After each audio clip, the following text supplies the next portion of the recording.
안녕하세요. 오늘도 우리가 살아가면서 알아야 하는 지혜에 대해 같이 이야기 나누어 보겠습니다. 찾아주셔서 감사합니다. 우리는 평생 수많은 말을 하며 살아갑니다. 그런데 말 한마디를 잘못해서 며칠씩 냉대를 받거나 분명 좋은 뜻으로 한 말인데 상대가 발끈하는 바람에 당혹스러웠던 경험이 누구나 한 번쯤은 있으실 겁니다. 해명할수록 관계는 더 꼬이고 마음은 답답해지기만 하죠. 특히 나이가 들수록 좋은 의도로 건넨 말이 상대에게는 잔소리나 간섭으로 들리기 때문에 차라리 입을 닫는 게 낫겠다는 서글픈 생각마저 듭니다. 여기 우리 주변에서 흔히 볼 수 있는 두 분의 이야기가 있습니다. 올해 70이신 김분의 할머니는 남들 다 아는 입에 발린 칭찬을 거의 하지 않으십니다. 그런데도 그분 주변에는 늘 사람이 북적입니다. 자식들은 수시로 안부 전화를 걸어오고 이웃들은 고민이 생기면 가장 먼저 김분혜 씨를 찾습니다. 반면 같은 동네 이순자 씨는 정반대입니다. 만날 때마다 어머 대단하시네요 라며 좋은 말을 아끼지 않지만 이상하게도 사람들은 이순자 씨와 오래 이야기하려 하지 않고 슬금슬금 피하곤 합니다. 이순자 씨는 나는 좋은 말만 하려고 애쓰는데 왜 다들 나를 피할까 하며 속상해하시죠. 이 두 사람의 결정적인 차이는 무엇일까요? 그것은 바로 말재주의 문제가 아니라 사람들 사이에서 흐르는 작은 신호를 이해하느냐의 차이입니다. 똑같은 말도 누가 하느냐에 따라 조언이 되기도 하고 독이 되기도 합니다.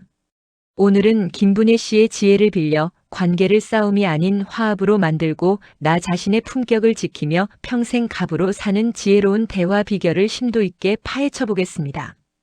먼저 우리가 가장 자주 실수하는 비판의 기술부터 살펴보겠습니다.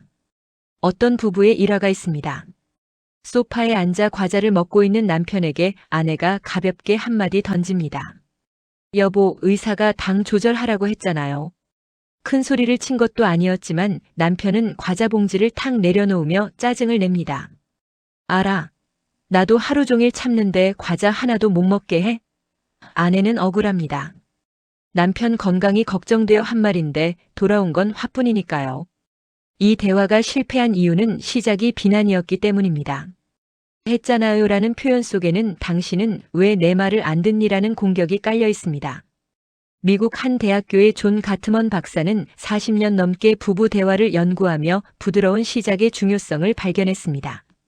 연구에 따르면 대화의 첫 3초가 전체 결과의 96%를 결정합니다. 날카롭게 시작한 대화는 96%가 부정적으로 끝나지만 부드럽게 시작한 대화는 82%가 서로를 이해하는 방향으로 마무리된다고 합니다. 2019년 연구진의 850상 부부 조사에서도 당신이 했잖아, 대신 나는 했으면 좋겠어 라고 감정을 표현하는 이들의 결혼 만족도가 68%나 더 높았습니다. 화가 날 때는 말하지 말고 말해야 할 때는 화내지 말라는 말이 있습니다. 비판은 상대를 바꾸려는 공격이 아니라 내 걱정을 전달하는 사실 기반의 부탁이어야 합니다. 여보, 다음 주 검사가 있으니 조금만 참으면 안 될까요? 라고 부드럽게 시작해 보십시오. 이것이 상대의 방어 기제를 무너뜨리는 첫 번째 비결입니다. 비판을 부드럽게 시작했다면 실수를 했을 때 관계를 복구하는 사과의 기술 또한 그 결이 같아야 합니다. 한 형제 모임에서 동생이 늦게 도착하며 미안, 차가 막혀서라고 말했습니다. 하지만 형은 화를 냈습니다. 왜일까요? 사과 뒤에 붙은 차가 막혀서라는 변명이 진정성이 부족했기 때문입니다. 레위키 교수의 2016년 연구에 따르면 변명 없는 사과의 용서율은 83%에 달했지만 변명이 섞인 사과는 용서율이 42%로 급락했습니다. 하버드 대학교의 연구에서도 리더가 명확히 사과할 때 신뢰도가 76% 상승했지만 상황 탓을 하면 34%나 떨어졌습니다. 두 번째 비결은 먼저 사과하는 것입니다. 많은 사람이 사과를 하면 자신이 작아진다고 느낍니다.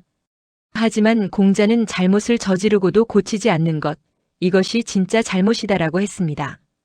진짜 사과는 자존심의 훼손이 아니라 자신의 허물을 직시할 수 있는 자아의 크기를 증명하는 일입니다. 늦어서 미안해, 내 잘못이야. 이 한마디면 충분합니다. 진심은 문장의 길이가 아니라 책임 인정의 명확함에서 나옵니다. 잘못을 인정하는 것이 나를 높이는 길이라면 타인의 인정을 기꺼이 수용하는 것 또한 진정한 어른의 태도입니다. 세 번째 비결은 칭찬을 부정하지 말고 감사로 수용하는 것입니다. 경로당에서 바둑을 두던 어르신께 수가 참 좋으시네요 라고 칭찬하면 의뢰 아니에요. 운이 좋았지 뭐라며 손사래를 칩니다. 하지만 칭찬을 부정하는 것은 상대의 안목과 정성을 거절하는 무례가 될 수 있습니다. 한 연구에 따르면 칭찬을 부정하는 사람들은 자존감이 낮고 타인의 평가에 지나치게 의존하는 경향이 있습니다.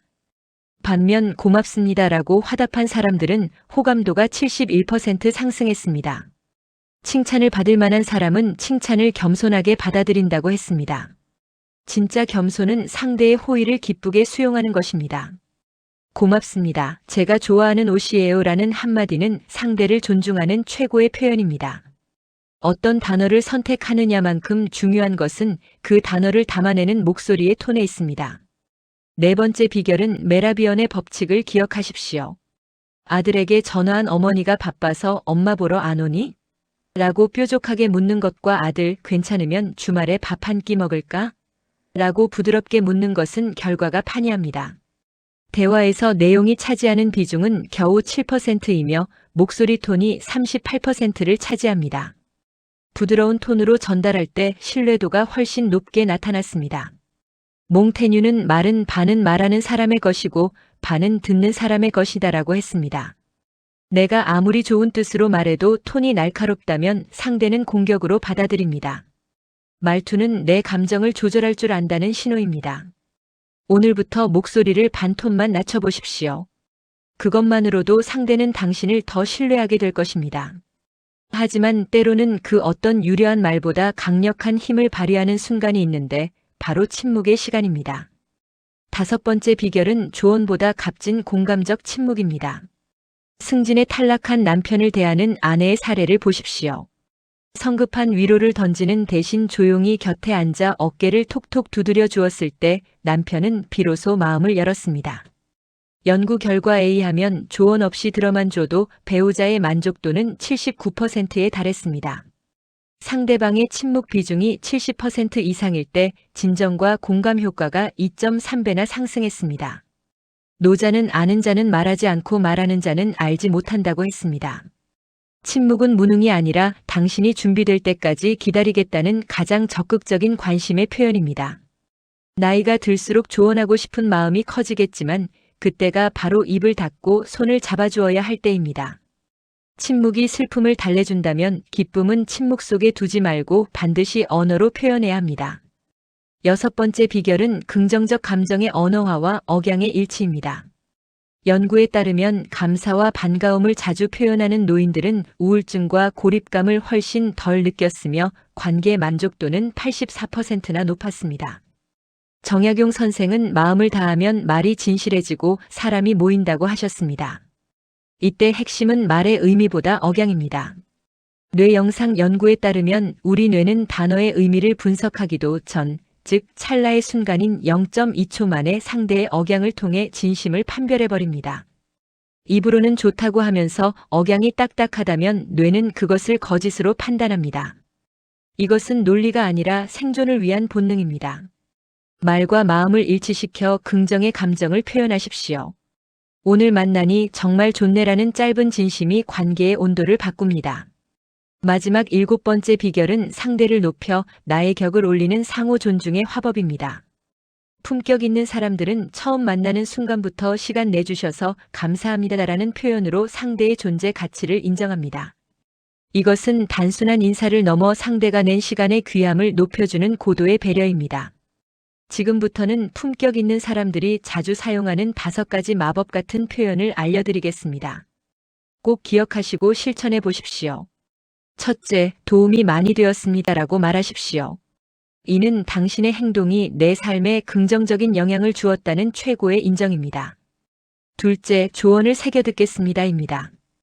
단순히 듣는 것을 넘어 당신의 말을 소중히 간직하겠다는 약속입니다. 셋째, 제가 더 배워야겠네요 라고 말해보십시오. 이는 겸손함과 동시에 당신이 여전히 성장하고 있는 젊은 영혼임을 증명합니다. 넷째, 당신과 대화하니 시간이 짧게 느껴졌습니다입니다. 이보다 더 기분 좋은 작별 인사는 없습니다. 5째, 오늘도 많이 느끼고 갑니다라고 감사를 전하십시오. 당신과의 만남이 나에게 의미 있었다는 강력한 메시지가 됩니다. 반대로 나 때는 마리아라고 훈계하거나 어디 아픈 것 같아라며 상대의 기분을 상하게 하는 말, 그건 내가 더 잘 알지라며 말을 가로채는 버릇은 당신의 품격을 한순간에 무너뜨립니다. 김분의 어르신이 주변의 존경을 받는 이유는 화려한 찬사가 아니라 상대가 기쁜 일을 말할 때 정말 애쓰셨네요. 참 귀한 일을 해내셨네요. 라며 그 마음의 가치를 온전히 대접해 주었기 때문입니다. 결론적으로 말은 씨앗이고 관계는 정원입니다. 오늘 우리가 나눈 여러 가지 대화 비결의 핵심은 결국 상대를 향한 진심과 나 자신에 대한 성찰입니다. 흔히들 노년은 줄어드는 시간이라고 말하지만 저는 다르게 생각합니다. 노년은 삶의 본질이 선명해지는 시간입니다. 거울 속에 비친 당신의 깊은 주름은 그저 나이의 흔적이 아닙니다. 수천 번의 인내를 견디고 타인을 품어온 당신만의 숭고한 훈장입니다. 나 정말 잘 살아왔다. 이만하면 충분하다. 나는 참 귀한 사람이다. 타인에게 따뜻한 위로를 건네기 전 먼저 당신 자신을 안아주십시오. 당신이 스스로를 귀하게 여길 때 당신의 말에는 비로소 은은한 세월의 향기가 담기게 됩니다. 오늘 말씀드린 여러 가지 중 여러분이 오늘 당장 실천해보고 싶은 한 가지는 무엇인가요? 혹은 그동안 소중한 사람에게 차마 하지 못했던 말이 있으신가요? 댓글로 여러분의 소중한 이야기를 들려주십시오. 여러분의 관계라는 정원이 오늘보다 내일 더 따뜻하고 향기로운 꽃들로 가득 차길 진심으로 기원합니다. 귀한 시간 내주셔서 진심으로 감사합니다. 오늘의 이야기가 공감이 되었다면 좋아요, 구독과 알림 설정하시면 더 따뜻하고 유익한 정보로 찾아오겠습니다. 감사합니다.